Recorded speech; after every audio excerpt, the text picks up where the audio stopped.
Ethan Walker learned very young that his father respected power more than people. Their mansion in Texas looked perfect from the outside: marble floors, expensive cars, sparkling chandeliers, and a backyard larger than most parks. But inside the house, warmth was rare. Richard Walker ruled the family the same way he ruled his construction empire, with control, pressure, and impossible expectations. To Richard, success meant money. Nothing else mattered. Ethan's older brother Daniel understood that early.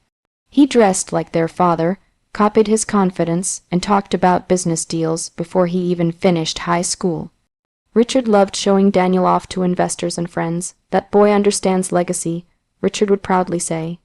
But Ethan was different. While Daniel admired luxury cars, Ethan admired courage. He spent hours reading stories about soldiers, rescue missions, and military heroes who protected people they didn't even know.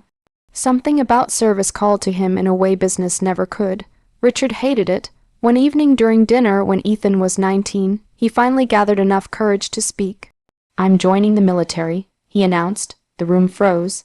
His mother slowly lowered her fork, while Daniel stared at him like he had lost his mind. Then Richard laughed. Not a small laugh, a cold, humiliating laugh. "You're serious?" Richard asked. "Yes." Richard leaned back in his chair, shaking his head with disappointment. "A Walker in camouflage," he mocked. "Do you know how ridiculous that sounds?" Ethan tried staying calm. "I want to serve." "Serve?" Richard snapped. "Men with power are served. They don't take orders." Daniel smirked quietly beside him. Richard pointed toward Ethan with visible disgust. "You'll spend your life saluting men smarter than you while your brother builds an empire." The words stung deeply, but Ethan refused to back down. "For once, Dad, this isn't about money." Richard's face hardened instantly. In this world, everything is about money. That night, Ethan packed his bags in silence. His mother cried while helping him fold clothes, begging both men to stop fighting. Richard never came upstairs to say goodbye. The next morning, Ethan left home before sunrise, and for the first time in his life, he felt free. Military training destroyed every comfort he once knew. The instructors screamed endlessly. Sleep barely existed. Blisters covered his hands, and pain lived in every muscle. Recruits quit constantly. Some nights Ethan wanted to quit too. But every time exhaustion nearly defeated him, he remembered his father's voice, "You'll come crawling back." That sentence became fuel. Years passed. Ethan transformed from a skinny recruit into a respected officer known for calm leadership under pressure. During dangerous overseas missions, he protected civilians and carried injured soldiers to safety more than once. Men trusted him because he never asked others to do what he wouldn't do himself. Yet no achievement changed Richard. Whenever Ethan visited home during holidays, his father treated him like a temporary guest instead of family. At business parties, Richard introduced Daniel proudly to everyone. "This is my future successor," he would say with a grin. Then he'd casually gesture toward Ethan, "And this one plays soldier." People usually laughed awkwardly. Ethan always stayed silent for his mother's sake, but silence became harder the older he grew. One summer evening, Richard announced a massive charity gala at the Walker mansion. Politicians, investors, celebrities, and military officials would attend. It was the biggest event the family had hosted in years. To Ethan's surprise, Richard personally called him. "You should come," Richard said stiffly. "Some military people will be there." Ethan understood immediately. His father didn't want a son. He wanted decoration. Still, Ethan agreed for his mother. The night of the gala arrived with flashing cameras, luxury cars, and crowds of powerful guests filling the enormous ballroom. Crystal lights reflected across polished marble floors, while reporters moved through the mansion gathering interviews. Then Ethan entered wearing his formal military uniform. The room changed instantly. Conversations slowed. Guests stared at the medals on his chest and the silver stars shining proudly on his collar. For the first time in years, people noticed Ethan before they noticed Daniel. And across the ballroom, Richard Walker watched with growing discomfort in his eyes. The ballroom buzzed with soft music, expensive laughter, and the clinking of crystal glasses, but Ethan could feel the attention following him everywhere he walked. Wealthy businessmen paused conversations to glance at the stars on his collar. Politicians nodded respectfully as he passed. Even reporters whispered his name after recognizing him from recent news coverage overseas. Richard Walker noticed every second of it. For years, he had controlled every room he entered. People admired his money, feared his influence, and chased his approval. But tonight felt different. Tonight, his son carried the respect Richard could never buy. Daniel stepped beside their father, loosening his tie slightly. "They're acting like he's some kind of celebrity," he muttered. Richard forced a smile. "It'll pass," but it didn't pass. A senator approached Ethan near the ballroom staircase and shook his hand firmly. "Colonel Walker." The senator said warmly, "My brother served with soldiers from your unit overseas. He told me what you did during the evacuation mission." Ethan nodded politely. "I was just doing my job, sir. That mission saved dozens of civilians." The senator replied, "Men like you make this country proud." Nearby guests overheard the conversation. Several turned toward Ethan with growing admiration. Richard's jaw tightened. Before Ethan could respond again, his father stepped forward holding 2 glasses of champagne. "My son loves dramatic stories." Richard interrupted with a fake chuckle. "Soldiers always make ordinary situations sound heroic." A few guests laughed nervously. Ethan remained calm. Years earlier, those comments would have humiliated him. Now they only revealed Richard's insecurity. Daniel smirked and added, "Dad still thinks Ethan joined the military because he couldn't survive business school." More awkward laughter followed. Ethan's mother stood near by, looking heartbroken, silently begging them to stop, but Richard wasn't finished. He placed a hand on Ethan's shoulder and spoke loudly enough for surrounding guests to hear. "Just remember something tonight, son. Soldiers follow orders, they don't give them." The insult hung heavily in the air. Several people looked uncomfortable, others pretended not to hear. Ethan slowly turned toward his father, but before he could speak, a powerful voice echoed across the ballroom. "At ease, Colonel." The entire room went silent. General Marcus Morrison, one of the most respected military leaders in the country, walked directly toward Ethan wearing full-dress uniform. Behind him stood several high-ranking officers. Then, in front of everyone, the general saluted Ethan sharply. The ballroom froze. Ethan immediately returned the salute. Richard blinked in confusion. General Morrison smiled proudly. "I was hoping to catch you before the official announcement tomorrow." Ethan frowned slightly. "Sir?" The general reached into his coat pocket and handed Ethan a folded document. "Washington approved your promotion this morning." Gasps spread across the room. Daniel stared in disbelief while reporters quickly lifted cameras. General Morrison continued speaking loudly enough for nearby guests to hear. "Starting next month, you'll command the international security operation in Europe." Frankly, there wasn't another officer more qualified. Richard's face slowly lost color. He looked at the silver stars already resting on Ethan's collar as realization finally struck him. Those stars weren't decoration. They represented rank, sacrifice, authority, and years of earned leadership. The same son Richard spent his life mocking now commanded thousands of soldiers around the world.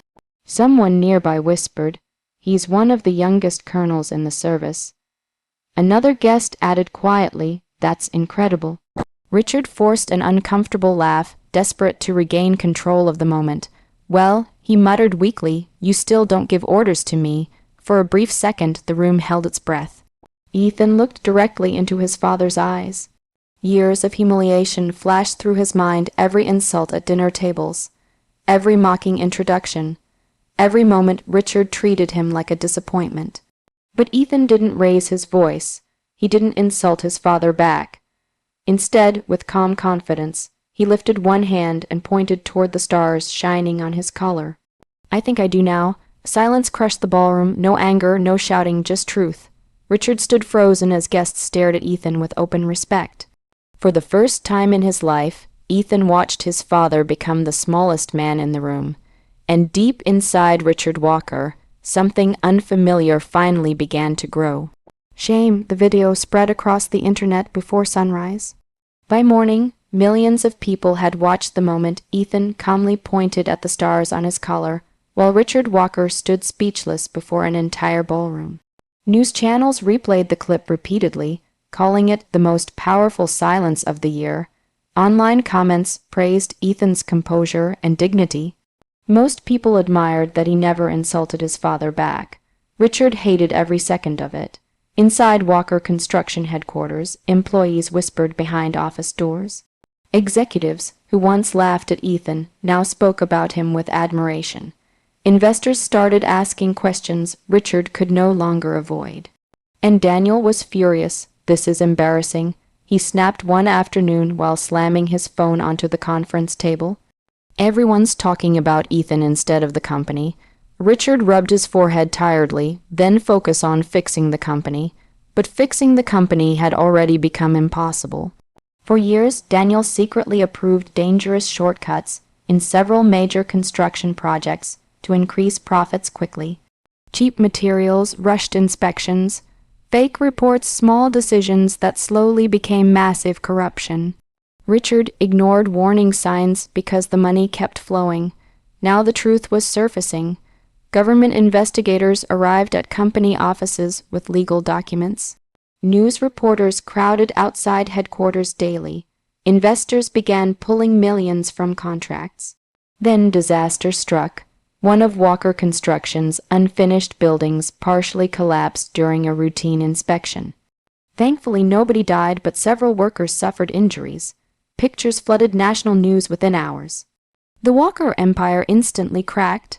Richard spent the next week screaming at lawyers, executives, and reporters while Daniel avoided responsibility completely. Then Daniel disappeared. No calls, no messages, nothing. Richard sat alone in his office staring at financial reports that looked worse every hour. The powerful businessman who once controlled entire rooms now looked exhausted and frightened. Finally, with nowhere else to turn, he called the one person he spent years disrespecting. "Ethan." When Ethan answered, silence filled the line for several seconds. "I need your help," Richard said quietly. Those 4 words shocked Ethan more than anything else ever had. His father never asked for help, ever. Part of Ethan wanted to refuse immediately. Years of humiliation still lived inside him like scars that never fully healed. But before he could answer, he heard another voice softly crying in the background. His mother. "Please come home," she whispered. So Ethan returned. The Walker mansion no longer felt powerful when he arrived. Reporters waited outside the gates like vultures. Several luxury cars had already disappeared from the driveway. Employees moved through the house nervously, avoiding eye contact. Inside Richard's office, the atmosphere felt heavy. Stacks of legal documents covered the desk. Half-empty coffee cups sat everywhere. Richard himself looked 10 years older than the last time Ethan saw him. "You probably enjoy this," Richard muttered bitterly without looking up. Ethan closed the office door quietly. "No." Richard finally looked at him, anger and exhaustion mixing together. "Everything I built is collapsing." Ethan studied the expensive office carefully. The trophies, framed magazine covers, awards, and photographs celebrating decades of success. Then he asked softly, "What exactly did you build?" Richard frowned.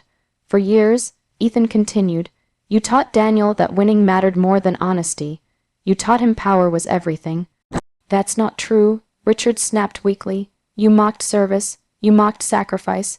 You acted like money made people valuable." Richard looked away because deep down he knew Ethan was right. The silence between them felt painfully honest. Then Richard spoke again, but this time his voice sounded different. "Smaller. I didn't want you joining the military." Ethan crossed his arms. "I noticed." Richard stared at the floor for several seconds before continuing. "My father died in uniform when I was young," he admitted quietly. "Your grandmother spent years alone after that. I hated the military because it took him away from us." Ethan froze. In all his life, Richard had never spoken about his father emotionally. "Never. I was terrified it would take you too," Richard whispered. For the first time, Ethan saw something beneath his father's arrogance. Fear, not pride, not control. Fear, but pain didn't erase the damage Richard caused. "You still treated me like I was worthless," Ethan said quietly. Richard's eyes filled with regret. "I know." Outside the office windows, Reporters continued shouting questions beyond the mansion gates, while cameras flashed endlessly in the night. Richard Walker, the man who once believed money controlled everything, now sat broken before the son he never respected. And Ethan realized revenge suddenly felt far more complicated than he once imagined. The weeks following the scandal were the hardest the Walker family had ever faced. Walker Construction stood on the edge of destruction. Lawsuits piled higher every day, investors demanded answers, and news reporters followed Richard everywhere he went. Former friends disappeared overnight. Men who once begged for Richard's attention now refused to return his calls. For the first time in his life, Richard Walker faced a battle money could not win. And through it all, Ethan stayed.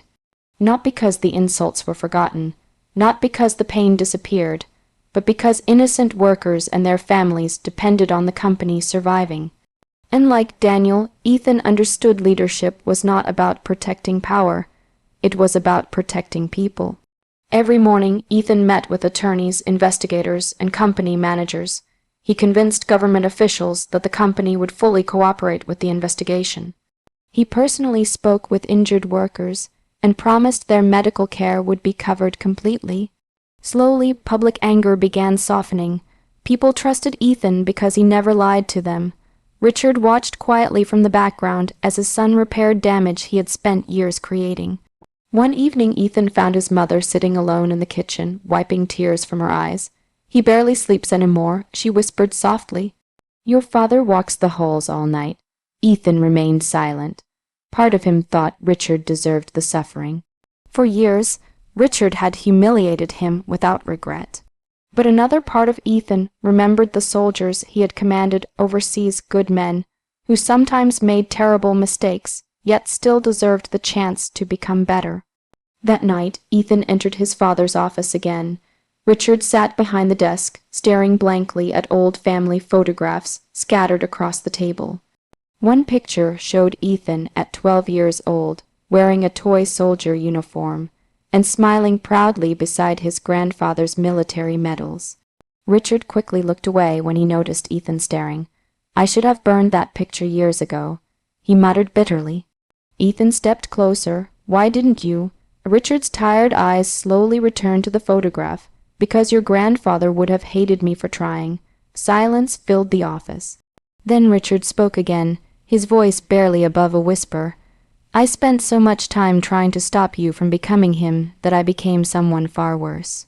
The honesty in his voice felt heavier than anger ever could. Ethan leaned against the desk quietly. "The investigators are willing to reduce penalties if the company keeps cooperating," he explained. "But they want full transparency from now on." Richard nodded slowly. Then he asked the question Ethan never expected. "Why are you helping me after everything I did to you?" Years ago, Ethan had imagined this exact moment differently. He thought revenge would feel satisfying. He imagined watching his father beg for help while refusing to give it. But standing here now, looking at the exhausted man before him, Ethan realized bitterness would only continue destroying both of them. So he answered honestly, "Because leadership isn't about humiliating people when they're weak." Richard lowered his head. His shoulders trembled slightly. Then, for the first time in Ethan's entire life, he saw tears fall from his father's eyes. "I failed you," Richard whispered brokenly. Those 3 words healed wounds Ethan carried for decades. Not completely, but enough. A month later, Richard held a massive press conference outside company headquarters. Reporters expected excuses or legal statements. Instead, Richard stood before cameras and publicly accepted responsibility for the company's corruption. He announced Daniel's removal from leadership and promised complete reform moving forward. Then he surprised everyone. He called Ethan to stand beside him. Camera flashes exploded instantly. Richard looked directly at reporters with red, tired eyes. "All my life, I believed power came from wealth," he admitted. "But my son taught me real strength comes from character, sacrifice, and service." The crowd fell silent. Richard turned toward Ethan emotionally. "When he first wore that uniform, I thought it made him smaller than me." His voice cracked slightly. But those stars on his collar represent something money can never buy. Ethan looked at his father quietly as years of anger slowly loosened inside him. Because the sweetest revenge was never destroying Richard Walker. It was becoming the man Richard could finally respect. And for the first time in their lives, father and son stood side by side instead of against each other.